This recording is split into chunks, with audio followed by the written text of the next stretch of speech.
This is a 2007 Jeep Wrangler, been fully customized. We bought it right before COVID. I put like the doors and the front windshield cowl on, and the rest we bought from Illinois. It was mainly done by Village Auto. It's, I believe, in Northbrook, Illinois. They did most of the work, and I'm just finishing it up. Still have some things to do yet.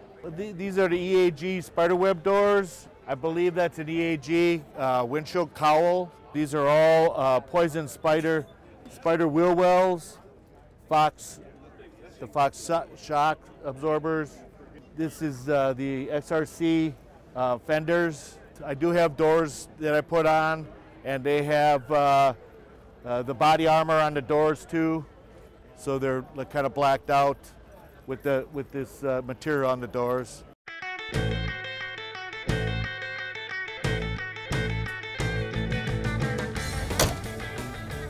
It's a 409 motor. It's punched out and probably about a 480 cubic inch.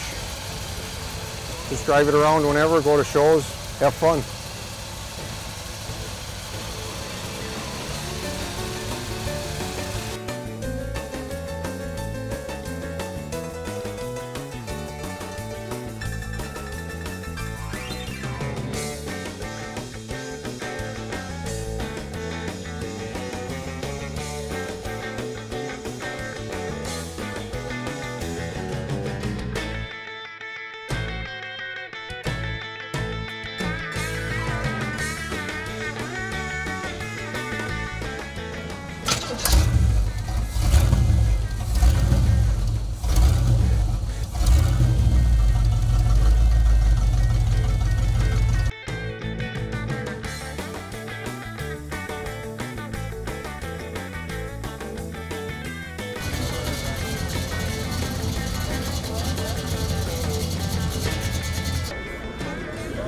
It's a 1934 Ford, glass-bodied car, 406 cubic inch, dark block, makes somewhere between 11 and 1,300 horsepower. I've had this car about 7 years right now. I bought the body and built the drivetrain for it, and it took me one season to do that.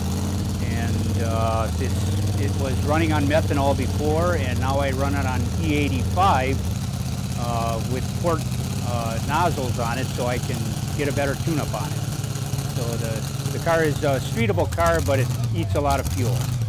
This is my first street car because I was a touring pro in drag racing and Top Fuel.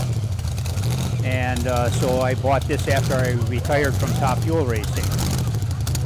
And so it keeps me busy.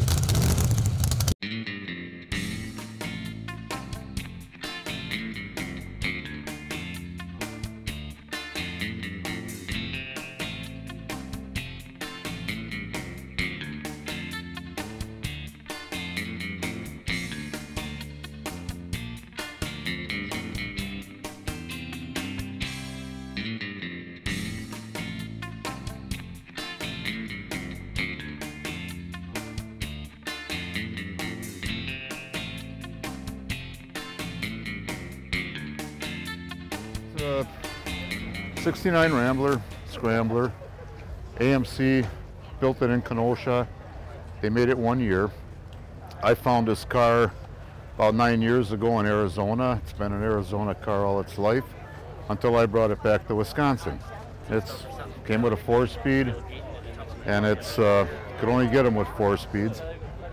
It was freshened up once, but it's still all original sheet metal because, like I said, it lived in Arizona up until 9 years ago. I've just been enjoying it since then. That's worked off a vacuum. There's when you step on the gas, there's a flap that opens up and it sucks air down into the carburetor. I am missing a foam seal around here, but it directed the air down into the carburetor for more air.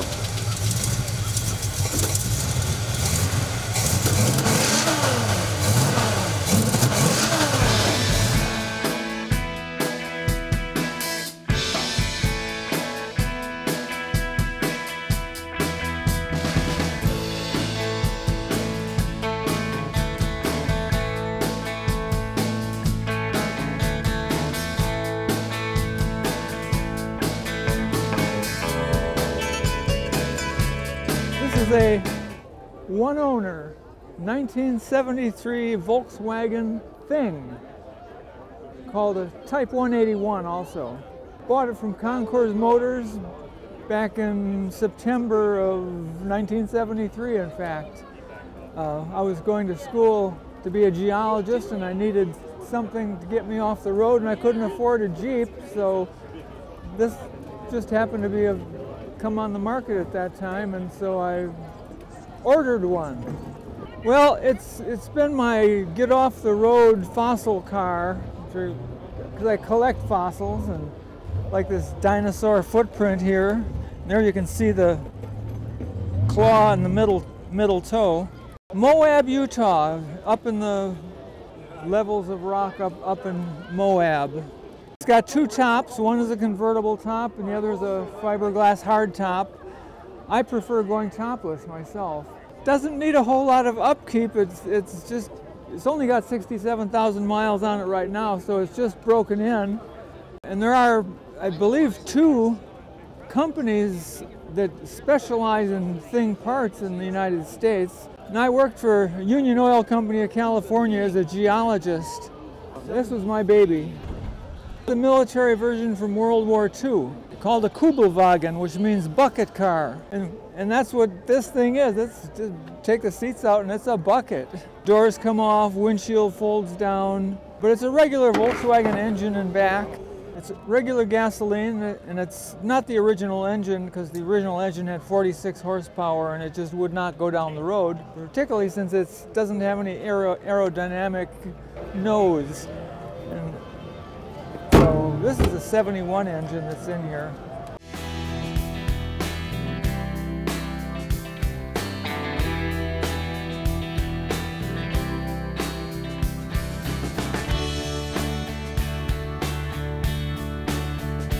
Let's see, I bought this Jeep about 5 years ago. Typical Wisconsin rot, so I pretty much had to like cut some sheet metal out, so I did a lot of body work on it. It's been through 2 transmissions, 2 transfer cases, a drive shaft. I wanted to have this done for the Jurassic World movie that's coming out in June. I did finish it, I just didn't get able to go to the show to watch it. I pretty much painted the whole thing. First time ever painting a car. I'll never do it again because it was like worst case ever. Like it took about 8 hours just to prep it and about another 8 hours to just paint the red on it and then strip it down and touch up anything else like that. It took me a few years to find all the parts like the seats, the winch and all that stuff with it. It was all locally found, which was great. So other than that, it's about, I want to say about 80% screen accurate. It's hard to find the winch or the seats anymore because it's just hard.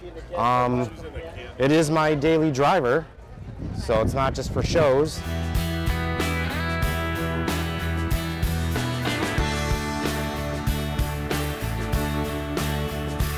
It was my grandpa's car. We kept it in the family, got it going. In the Milwaukee Model T Club with it, it's a fun car to drive. It's just different. You don't see a lot of them anymore. Drives good. It's pretty original for the most part. No odometer, no speedometer, nothing. There's only one gauge, and that's to see if it's charging or not for the generator. That's it. That's all you got. Well, you got the Model T, 4-cylinder, flathead 4, about 20 horsepower, about 90 foot-pounds of torque stock. Got the generator there, that does all the charging for the battery. And you got, the 4 spark plugs, 4 spark plug wires. That goes into the coil box on the other side of the firewall. There's 1 coil per cylinder that creates the spark for each cylinder. Then on these, there's no water pump, there's no oil pump. There's no fuel pump, it's just a splash system, and gas tank is under the seat, and the fuel is just gravity fed to the carburetor. That's it, it's just basic. We had it up to 47 miles an hour once, and that was pretty scary. But no, it'll cruise pretty nice at like 25, 30 miles an hour. It's a nice cruiser. There were quite a few. I mean, this one's a 24, so they made the Model Ts from 1909 to 1926, and then, or no, it was to 1927, and then in 1928 they came out with the Model A, and they made that through 31. He bought it as kind of a car to restore, and then he never ended up finishing it. And after he passed away, yeah, we finished it up and got it going, and been driving it ever since.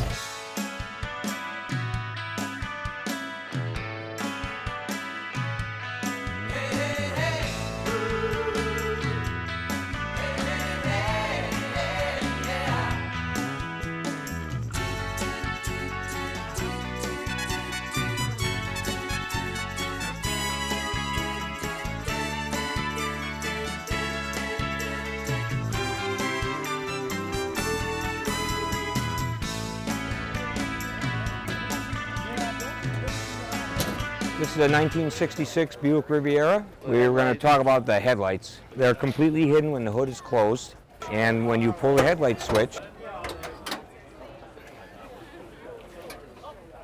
they flip down.